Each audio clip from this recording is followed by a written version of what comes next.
I asked this guy, the neurosurgeon, and he said, have you seen someone recovering from this thing? And yeah, it's hard, but I've seen people, and the ones that got like put a lot of commitment and got good guidance. I've seen people recovering in my practice. How's it going? Sean here from Bye Bye Panic Mentorship Program, and I have an amazing recovery story.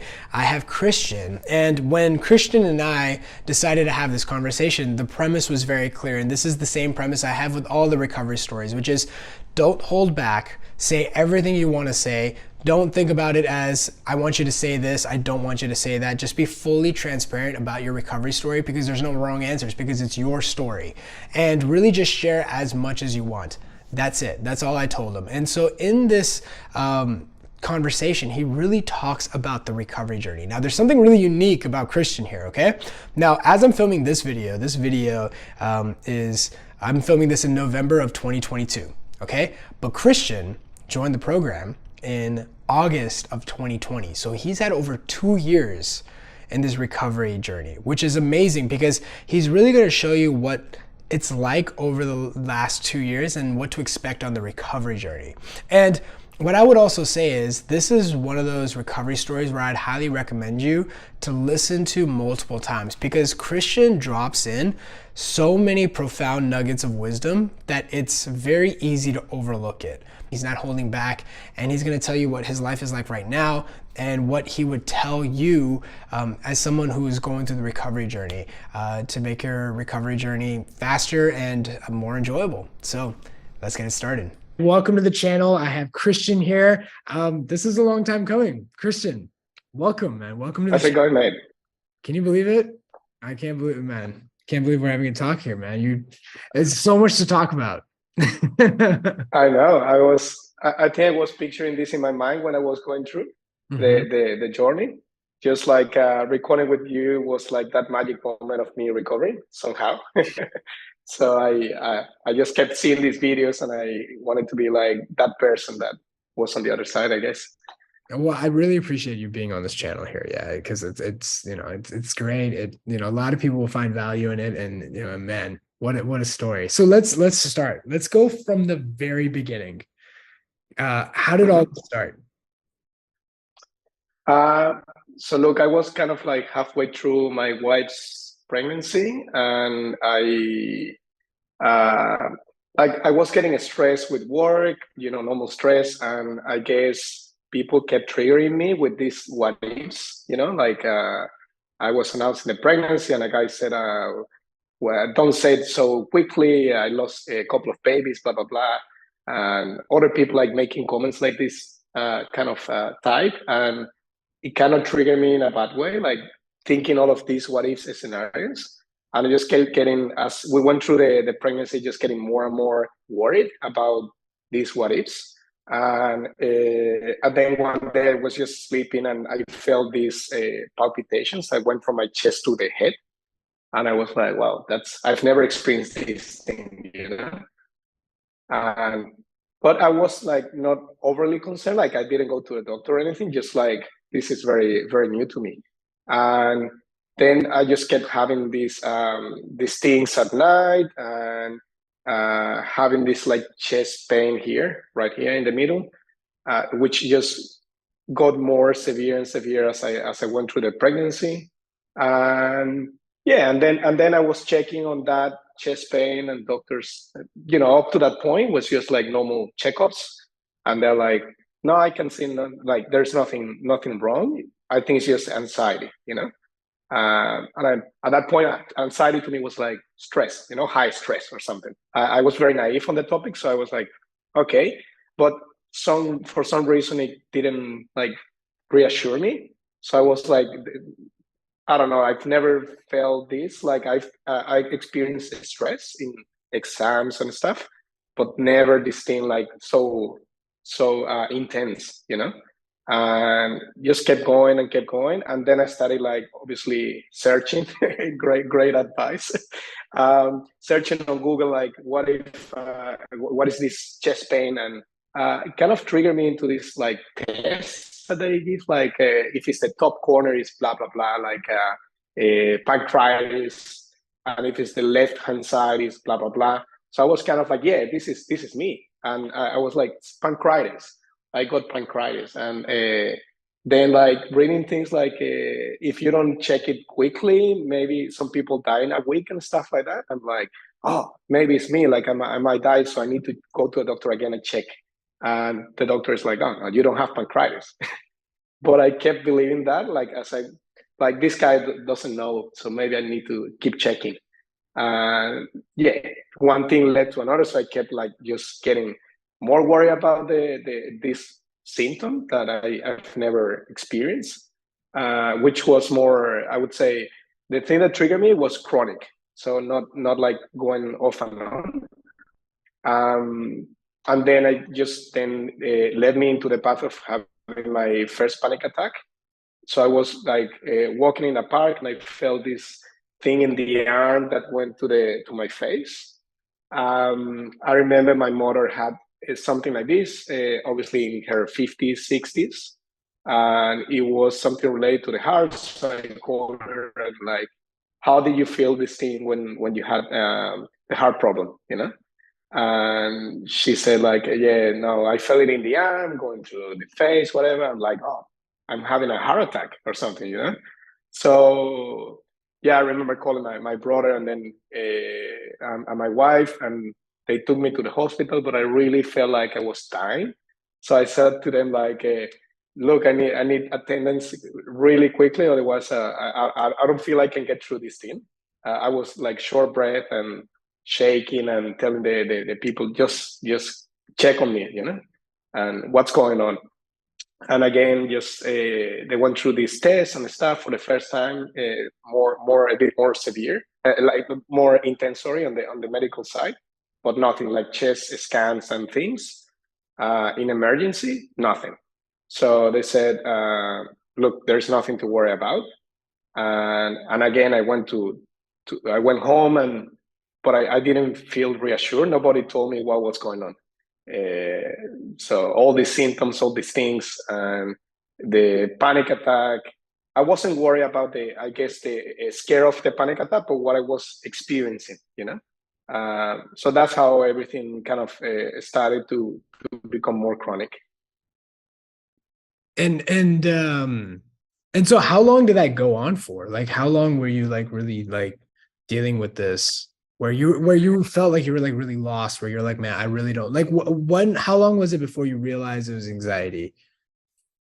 Yeah, that's a great question. So from that point, it's been maybe a month where I have these casual checks with doctors, and then this first time that I went to the hospital emergency and didn't find anything. Then I went to a specialist, and again, like I think I had my first CT scan or something, nothing again.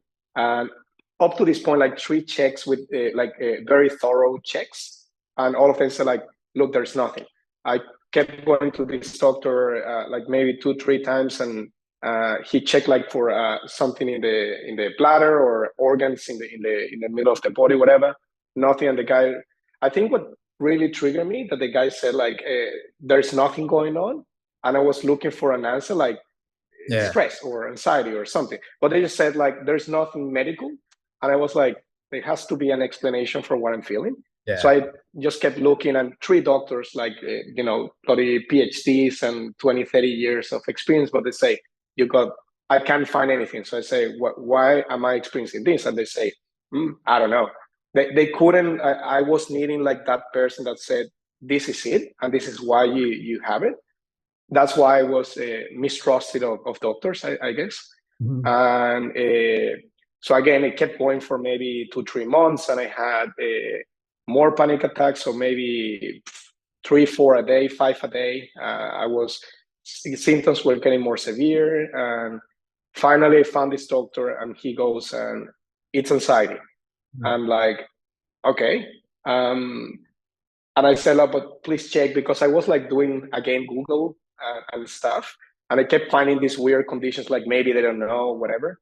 And I guess like playing the smart there, and all because I couldn't find that person that told me with 100% confidence, this is it, and this is the plan. And this doctor performed me like crazy stuff, like brain scans, MRI, CT scans. I spent like maybe similar to when I was hearing your story, a lot of money on different scans. And he said to me, similar to your story, he said, you know what, let's do whatever scan you want. I'll do it on you. And I can even call a board of doctors and put it and check on you specialist if you don't trust my judgment.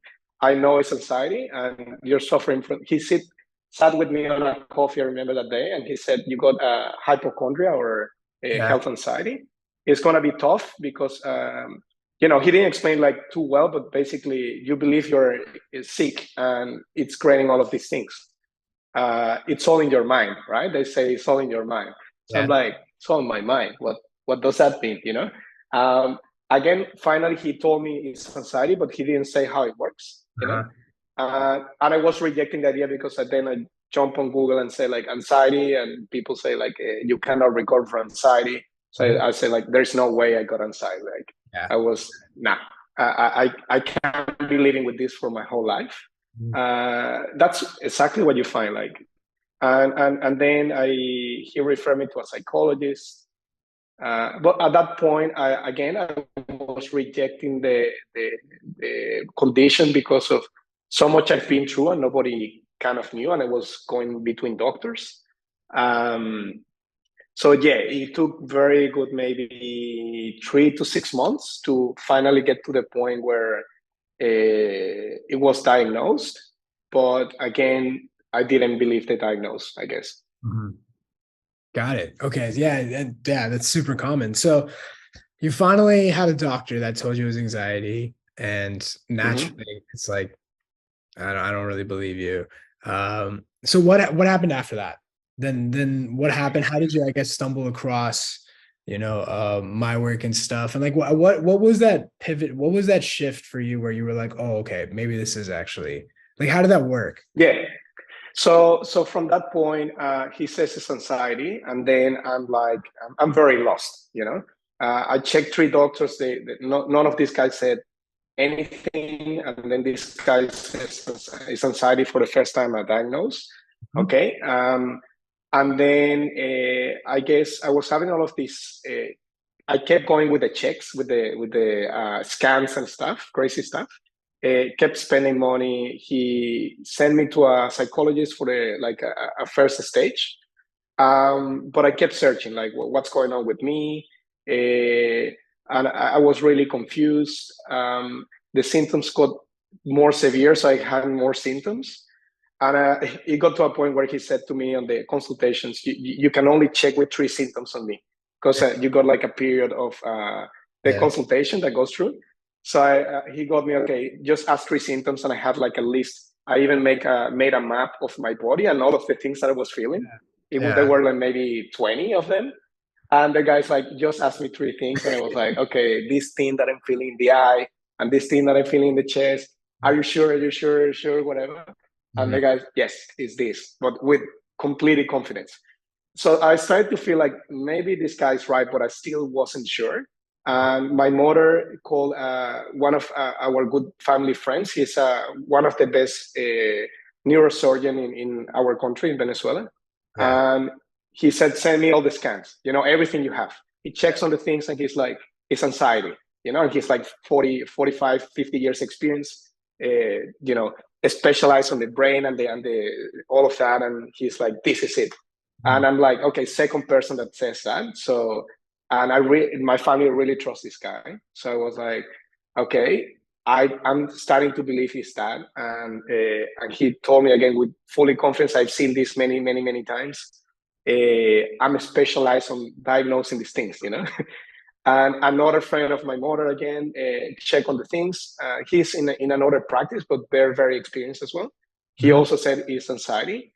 Um, but he did trigger me again with it's on the mind. I didn't understand the concept. So I guess after all of these 3 guys telling me it is anxiety with full confidence, um, I was starting to believe, yes, okay, this is what I have, but I'm really scared. Like I don't know how to fix it, and all I find is like is unfixable. Yeah. Um, So I kept searching. I asked this guy, the neurosurgeon, and he said, "Have you seen someone recovering from this thing?" And yeah, it's hard, but I've seen people, and the ones that got like put a lot of commitment and got good guidance. I've seen people recovering in my practice, Hmm. and I'm like, okay, great. So there is hope, you know. But now I need the guidance. And up to this point, I've seen three psychologists, even a psychiatrist. And I think they were trying to maybe help me, but it was very, um, like a very medical kind of approach, like, okay, you got these labels, right? And you need to do A, B, and C, like playing by the book. But I didn't feel like they understood me. So I was very focused on the symptoms, and they disregarded me because I guess in their mind, obviously, they know what I have. Mhm. So they're saying, do this. I'm like, but what about this thing that I'm feeling? Are you sure it's this? So I was very reassurance driven, you know? And so I didn't feel validated, understood. And I kept searching, and I found you and another guy. He's a tennis player, and he also went through this thing. I felt like I had that connection with you and him in the way you guys explain it. Mhm. All I found on the internet was like this guy's like very marketing, like do this and blah. Like you can tell is all BS. Like they don't. Is very peachy, Mhm. With you guys, I felt like that rapport in the story, like the way you talk, the way the emotions, everything. I Mhm. felt it was real, you know.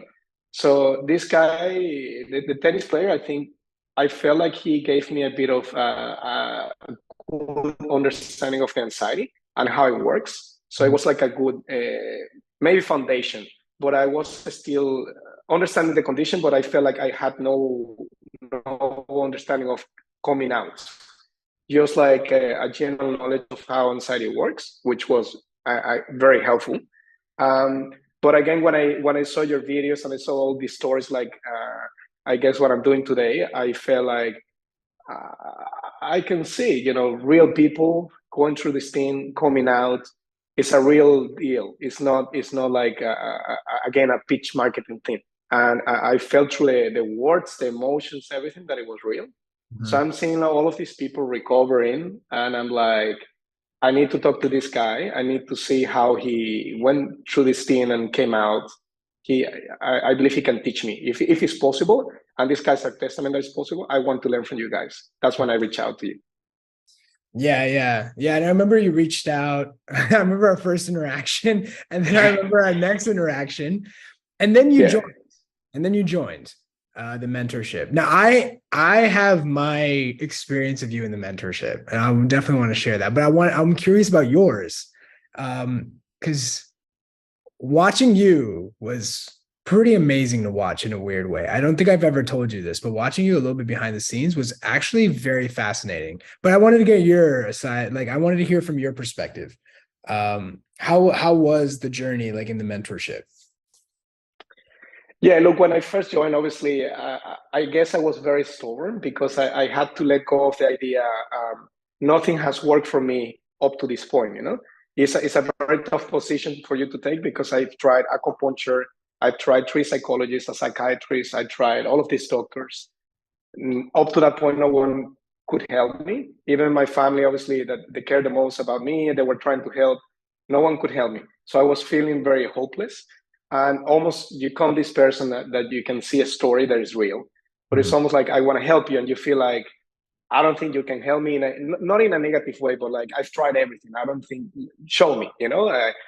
So I guess that first point is hard to really start getting the trust. Like hopefully you're so scared, like you don't know if it's gonna work out. And I guess stepping into the program, you also feel a bit selfish, like you want all the attention on you, like why group meetings, why on the chat? I want you to answer my questions. I want you to focus on me. So I didn't feel like I was a bit like what's going on. I want my sessions. I want to get this done very quick. Um, so I was like having a bit of hard time, I guess, adapting and trusting. not in a bad way, just like what I've been through, I guess. Up to that point, it's been maybe 2 years, good 2 years that I tried everything. And I was really desperate, I was in a very bad place. Again, 5 panic attacks and all of this stuff. Even thinking like when I met you, like ended it all, not because I wanted to, just because I was suffering so much that every day was like from the beginning to the end, it was like another day of this thing. Like it's horrible. And you came to me and like seeing these groups and people like are kind of the same as me, going through the same thing, but also seeing a bit more experienced people, all of the levels, and seeing the questions and start seeing a bit of the value, like maybe it's detaching from the ego. Like it doesn't have to be about me. I'm seeing these people that have the same problems, and they're being answered, even things that I haven't even think of. They are asking, and it's giving me a wider picture. I think those videos the program that the videos apart that gives you a lot of context, because trusting something that once we get to that point, but trusting the method without knowing how it works, like how anxiety, the mechanics of anxiety. It's almost like saying there is a tiger there that your blood is scared, but you don't understand why he's behaving or in this way. And it's almost like, yeah, just leave it there. It's fine. You won't, because you don't trust the process, So I found really helpful that the videos explaining, even you guys explaining the calls, why you feel the symptoms, how do they work I'm very analytical person, So like an explanation why I feel the muscle tension, these things, all of that, how a panic attack works, all of this really gives you the confidence to trust, Um, so I found really helpful a combination between the chats, talking, being able to address your questions every day.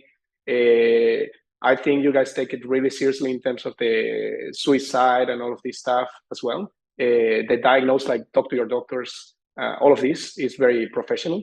And the calls, the follow-up calls, they're very helpful as well. Like you have a chance to address your questions, but at the same time hearing other people's problems and getting all of that knowledge, in your bag. So yeah, really good. Yeah. Yeah, no, it was really interesting. Yeah, because it was very similar, right? Like in the beginning, and like I feel like with everybody in the beginning, it's kind of like what you went through is like totally normal. I even think about it as like, if I went through the mentorship, how would I behave? And I think very similarly in the beginning, right? And me, what about me? What about me? And then like, you almost have to take a step back and you're like, okay, hold on, what's going on, right? I always say like, I can't even talk to you about how to overcome this first. We're not even at that conversation. We need to understand what's happening right now. Yeah. What was really interesting about you, Christian, that I thought was really, there was to me, because I actually think Mirka was a big aspect of your recovery journey. I think Mirka, just because of the time zone thing, I almost saw like a day and night thing from you, where something it happened. It might have not been a day and night thing, but there was just like this shift that you had, and it was so amazing. And so when you had that shift, I was like, oh, this is cool to watch. And then my thing was, does this shift stay? Because I've seen that before. I've seen people shift and they're like, okay, they're in a good path, and then sometimes they'll revert back. But you've just this whole time, like it's been awesome, which is amazing, which is exactly, I mean, like it's in terms of like student learning, I mean, I couldn't ask for a better thing. But I was curious, and I've never asked you this, like, and it might have not been overnight, so I might not, but it just felt like there was like this, I don't know, there was a perspective shift from you that it felt like a 180 almost in a way. And I just don't see it happen that fast. I see it take time to get there. So I was just curious if you like, what about that? I think it happens because you got personalities, right? And you got people that connect and learn in different ways. And I think when you have a variety of coaches and that cross matching between the person that is similar to the way you are, like Mirka is she explains everything very well, very thorough, very scientific, if you want to call it. Like this happened because of this, and that. And she's very confident. In a way, it reminds me of how I am and how I learn. I need that person to be strong-minded, like this is what it is. so I don't go in doubts, And she was that strong pillar where every question I had around a certain doubt to let go of my beliefs. She was very opinion, like very strong, almost like I've been through this, and with so much confidence that I felt like I can let go of this idea. I trust this person. And I think when you find that coach, a good match that been through the same thing, that understand the situation, that explains the things in the way you learn, then you come on that path more easily. Mhm. That's what happened to me with her. I found that she understood me well. She picked my things and the way I learned very quickly, and she covered that gap. So I was very easy going on. Like I can let go of how I'm thinking. I trust her. That's how I think it happened. Yeah. Yeah. That's amazing, man. Yeah, America was definitely a big aspect of it. Maybe with the symptoms as well. Yeah. Like finding people that have got similar symptoms Mhm. really helps. Yeah. Yeah. That's why even in the coaches, there's like so many different, like, Caesar had more of the DPDR, I had more of the health anxiety, Merck had more of the panic attacks. But remember, at the end of the day, Christian, you're the one that put in the work, man. So at the end, the credit only goes to you. So that's been amazing. And now, how was your recovery journey? Like, how is that? I mean, and like, you know how it is, right? Like, this is kind of like an unlayering process. So like, you're still kind of processing your own way, but how has that journey been so far for you? Yeah. So the first thing, obviously, that bewilderment, like you don't know what's going on, up to a stage where you are. I think first you need to accept the condition, the anxiety, the trust that is anxiety. You cannot fix something that you haven't accepted, you know. So that first stage, it was really important, like getting multiple people that I trust, at least one guy that you trust, so that you accept the condition. So then moving forward, you are lost, like, okay, I know what I have, but I don't know how to fix it. And at that point, I think it's key to find that person that. That's why it didn't work out for me, I guess, with psychologists and psychiatrists, like that person that has been through the same thing, that understands what you've been triggered, what you're feeling, what all of that, what happened with you guys and I. Like I felt like whatever I was explaining, it was just not like do this. You really got me how I'm feeling. You have that empathy. And it creates a really good rapport and validation between that guide and yourself. So I guess that second stage was to find that person that you trust. But I think it really works when you also are driven. You need a motivation. For me, at that point, what the deepest point for me was like when I was thinking all of this, like giving up. I found this strength in why you want to live. And so you are driven, and it doesn't necessarily have to be something external. I think it's for the sake of something that you just you want to do. Like it could be traveling, it could be seeing the world, it could be I want to see. For me, it was seeing my daughters grow. My parents getting old, and I didn't want to give up on my family. So when you find that drive, now yes, it's bloody hard, but you have that strength, to keep going. Then you find, for me, the aha moment was when somebody explained what it was. So now I understand the mechanics of anxiety. You cannot fix it unless you don't let go of the fear, unless you know what you're dealing with. So that step is so important, that somebody explain to you how is anxiety working, how do you get triggered, why are you feeling what you're feeling. And now you're getting to the point, okay, I understand, now teach me how to let go of the fear. And the fear is one part understanding, the other part the trust. And the trust, that's why I say it's really important to find a person that's been through. It helps a lot.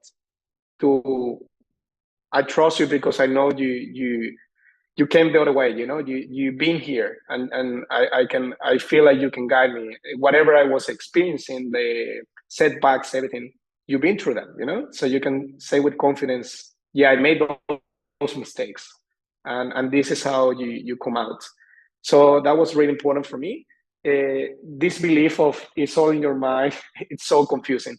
Actually explaining why why is the mind producing all of these things, which is a different frame. It's on your mind, which makes you feel like you're imagining symptoms and you're dealing with this monster, as opposed to the hormones and everything, and why they get expressed in the body this way, the power of the mind and the body. And then that part of how do you fix it, and without guidance is very, I always admire you how you read this book and it clicked with you, because it's so hard to really trust something that is not tangible, that you cannot see and like a real thing. Yeah. So yeah, it's bloody hard. So biggest part is that you take your own journey. Nobody's going to fix it for you. So you have to put the work, but the only way it's going to work if you trust the process. If you don't trust the process, you don't put why would you even put an effort if you know it's not going to work? So you need to understand you are wrong the way you're doing it. It's not working, obviously. That's why you are in that stage. And how quickly do you let go of those ideas and you accept to follow another path, someone that is guiding you? Yeah. So it's trust that really takes you there. Yeah. No, great answers, man. Yeah, and I resonate with so much of what you said. Yeah, trust is a big part, man. Trust and faith. Yes, faith in yourself. Yeah, it really is. It forces you to let go, truly. And I always said, right? I always said my recovery started when I hit rock bottom, when I just was like, okay, well now every time I did something, I messed it up. So then I was like, well, I got to do it this way because I've tried everything else. And then like how you mentioned, it was like, you have to have values beyond yourself. Otherwise it's too hard. It's too easy to give up. Right. And so, for you as your family and, your daughters and, your parents. And for me, it was very similar. It was my family too. And just, my potential in general. And it works out, right? It's so worth it at the end. How is life now? How are you doing now? Look, I think I was thinking of it will be just about anxiety, but it has made me grow in so many aspects of my life. Like I started questioning my beliefs in all areas, which is a funny song, because you go from anxiety to start fixing your whole life, and eventually you let go of that. And you ease into your life normally. But I started picking on like perfectionism and all of these things that they were hurting me, and I became overall like a more confident person. I trust myself and I trust others. I'm more humble.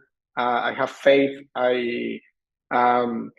It's not, you would imagine like I'm going what I was before, but not even. You're going like way better. It's in every aspect of your life.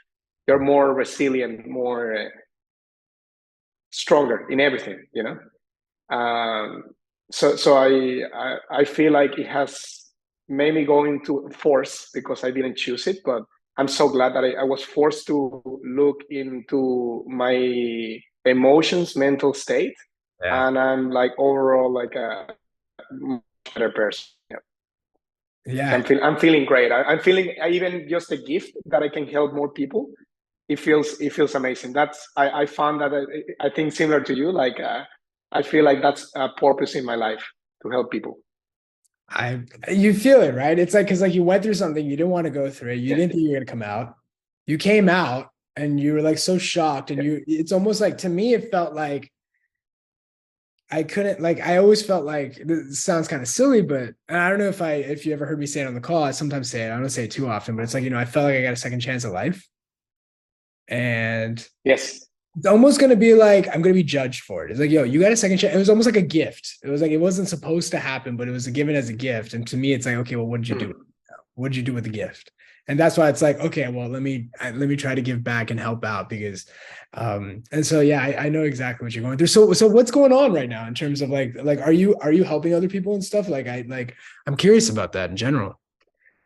Yeah. So, for example, you see me posting things on the group, which I really don't need as an assurance on my journey, but I do it because For others. I know how. Yeah, I know how it's been in that place. Is you feel hopeless, horrible, and I want to get people come out quicker and better in a better way, being more equipped, that I was like, I think that's my way of giving as well. I've given a speech at work. People are reaching out to me at work, like, how do you do it? Suffering that they're coming out and they're trusting me because they feel like nobody understood them. Like that's how you feel in your journey. Nobody knows, nobody can help you. Curious. And How do you feel yeah. about that? Like, how do you feel like knowing that like you just shared your story and like other people that are like in your direct vicinity are reaching out saying like, oh my God, I struggle with this. Did that surprise you at all? Yeah, definitely. Like you would see, like, for example, in a group of 30 people, you feel like you are the only one. But Yeah. then you share your story, and the guy next to you is like, "Oh yeah, nobody knows, but I'm actually suffering from this thing as we're speaking." And then another guy's like, "Hi, how did you come out of this thing?" And all of the stories, like 6 people out of these 30, they're actually going through this thing, but they were scared of like people judging them or the culture, all of these aspects, like getting fired, like being judged, getting fired, all of these things. So they keep it as a secret, like the shell that how you show to the world versus how you really are internally. It's just a face, yeah, a I, mask that you put on to show strong, but so many people are suffering in the inside, on the inside. Yeah. that was one of my biggest surprises, man. When I did this, I was like, man, I don't think anyone's gonna like resonate because no one went through it. And similar to you, I wasn't giving a talk, but I was at a summit and people were like, what do you do? And I just told them what I did briefly, like one or two sentences. And then I had a nurse practitioner come up to me. She was a nurse practitioner. And she was like, the exact same thing happened. I just stopped working because of it. And then I was like, what helped you? And she was like, pretty much the stuff you taught. Somehow I figured it out on my own. And now Mm. she's coaching in other aspects. It's kind of amazing, like how common it is. I think that's the thing that always surprises me. And I Yeah, love when in general people say like it doesn't pick race or culture or social status or anything. Actually, the people that are most successful, they're probably in general the ones that suffer the most because they have such a high standards. And yeah, yeah, I've seen CEOs, people approaching to me and saying like, I'm suffering from anxiety, yeah. and They you're tend to like be the most shocked, stubborn like too. really this guy? Yeah. Yeah, no, seriously, seriously. And because they're so used to relying on their intellect, that they're very stubborn too. So when you're like, hey, Oh yes. can't think your way out of this, and then they're like, oh no, like, but this is what so there's a lot of letting go, like how you talk about, but that's the growth, that's the amazing part. And looking back, it gives you so much more. And Christian, you're like in such a good place because it's just going to keep giving. Now you're exploring other avenues in your life, and now it's like it just becomes like this gift. And like now you're just like it just kind of like opens up in this amazing way, man. I would love is a call out for people, not the people that are suffering, but in general. Like I found myself at least very intellectually given and all of that, but mentally, I didn't realize I was so weak, and I didn't even know like how thoughts work. I was believing everything I came to my mind.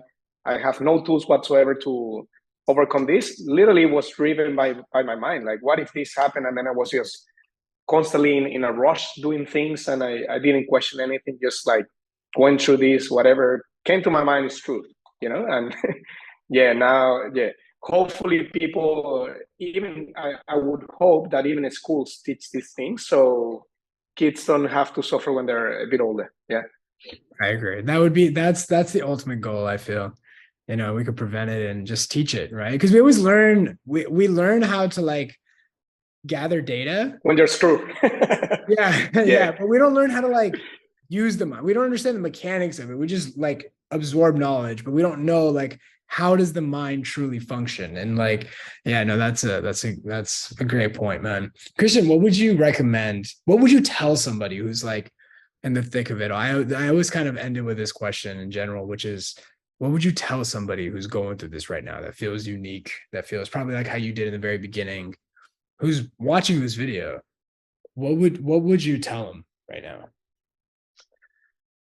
First thing I would say, find a program or a person, whoever that is, whatever shape it comes, and trust it. Don't seek different things. I was watching, one point I was watching videos for 6 7 hours, and then this program, and then you have a psychologist and a psychiatrist, people pulling you in different directions. So hard, you don't come through because you don't do anything properly. So find that person or program that you trust, follow through, really trust what you've been told, and that's the key. I guess for me it was relying on something, trusting that something. Otherwise, you do everything halfway. So that's one thing. I guess I understand it's really hard to trust something when you've tried so many things. Yeah. But I would say give it a go, a good go, and see if it works. So far everything you've tried hasn't worked. So what is the harm on trying something for real all the way in? So I would say that's key. And I guess if it really helps watching things like this, because you can see a real story from beginning to end and where you're at, and I guess ask how would that journey look like, and you see like small steps in as you can approach this journey, if you want to call it. I think that really helps. So but at the end of the day, put the work. It's on you. Don't stop blaming people. I would say stop blaming the system, stop blaming doctors, stop blaming your coach. It's put the work and trust and have faith. I would say is the most important. And if last advice, I would say if you really need, ask for an example or something that really resembles your story, so you can get in touch with that person and hear it from that person directly, and you will. I think you will get that drive to come through and do the work. Yeah, everything you said was so on point, right? From letting go, putting in the work. I've been doing this for a while now, and it's it can get very frustrating sometimes as a mentor, as a coach, where people are like, I want to get better. And it's like, okay, do this. And like, they're just not willing to let go because of the identity stuff. Yes. And like other things. It's like, look, if you want to do this, you have to like trust. And, that's the big part. And I think the biggest thing, Christian, that I think me and you really resembled on, where it was like, I know we had been wrong a lot of times, both of us, but one of the things I always find is sometimes anxiety sufferers, they don't play to win. They don't play to get better. They avoid playing so that they're not wrong again. Yes. If you're more focused on being right than fixing the problem, you're not going to fix the problem. So you have to let go of that ego, and it's so hard to say, I'm wrong, but this time it's being wrong to heal. Yeah. And it's okay. You need to be wrong to now learn the new way, learn the right way. And that was really hard for me to let go, being right. So it's okay. Just be wrong, and it's going to help you to release all the beliefs and jump into the new way. That's the biggest thing.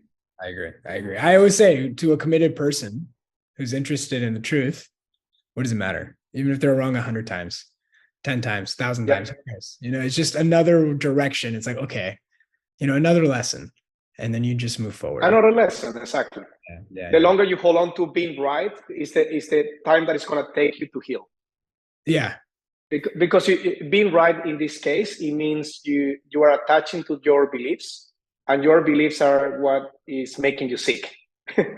Your way of thinking is what is making you sick. So the quicker you release of the way you're thinking is almost the same, is proportional to the way you are learning the new way. That is so much wisdom that's on so many different levels, dude. That's so true. Like, oh my God. Like, I really hope people grasp what you just said. I hope like right now they're like rewinding and they're like listening to that part, because it's so key and so many people miss it. So exactly, basically, how long is it going to take me to heal? the time that it takes you to release and release these beliefs, let go of being right, and trust in the new way. That's it. Perfect. I think that's totally right, man. Dude, I'm so glad we got to do this. Is there any last words that you'd like to mention? Anything you'd like to share?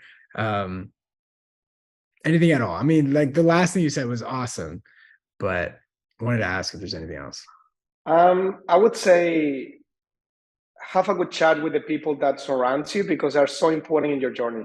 I think the lack of understanding and how they can help you, it's Yeah. so important because I had family that they wanted me to focus on something else, and they every time I asked something, they didn't answer to me, and I felt horrible. You know, some other people might answer your questions, and you create that anchor point crutch, and you just keep doing it. You know, so I guess one side is yes, the program understanding and your work. The other side is how people help you to heal and to cover that gap. So it's a bit of a both way, your environment and your work. So I would say once you get on board, you trust the process, you understand how it works. I guess talk to your family, talk to your friends, and almost guide them as to how they can help you. I Yeah. think that's also very important. Yeah. Get them involved and break the shell of nobody gets me, nobody understands me. Just try to explain them with a real example of something they have experienced. I love that part. This guy taught me nobody gets you unless you understand unless you explain them in a way that something that they can relate on. So Yeah. if you almost say explain it with a real case of when they experience intense fear, and now they're going to listen to you, they're going to empathize with you, and now they're on your side. So don't just say people don't get me, get them to get you, and get them to help you. Yeah. Lovely. Yeah. Awesome, man. Christian, thank you so much for joining. For everybody else, thank you for watching, and see you guys in the next video. Thanks, mate.